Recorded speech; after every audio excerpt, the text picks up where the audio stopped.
ICC మహిళా under-19 world cup లో అద్భుత ప్రదర్శనతో ఆకట్టుకుని పలు రికార్డులను తన పేరిట లిఖించుకున్న గొంగిడి త్రిష్ కు శంషాబాద్ అంతర్జాతీయ విమానాశ్రయంలో ఘన స్వాగతం లభించింది.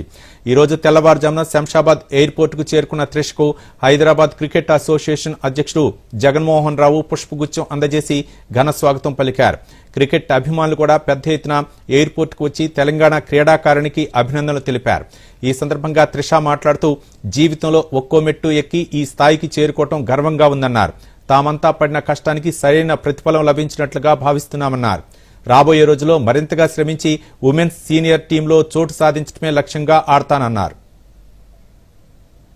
హ్యాపీగా ఉందండి, సెకండ్ టైం కూడా గెలిచి రావటం అండ్ అందులో విన్నింగ్ ఫినిష్ చేసి వచ్చాను. సో చాలా హ్యాపీగా ఉంది, చాలా బాగుండే. ఎందుకంటే మా నాన్న కూడా అక్కడ ఉండే, అది కొట్టినప్పుడు ఇంకా స్పెషల్ ఉండే నాకు ఆ మూమెంట్.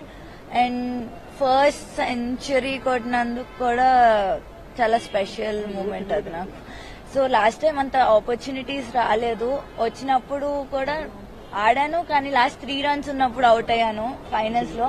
ఈసారి వాట్ ఎవర్ ఐ గాట్ నేను నా బెస్ట్ ఇవ్వాలనుకున్నా, ఇచ్చాను. ప్లస్ ఆ ఫైనల్ రన్ కూడా కొట్టి రావాలనుకున్నా. సో నాట్ అవుట్ వచ్చా.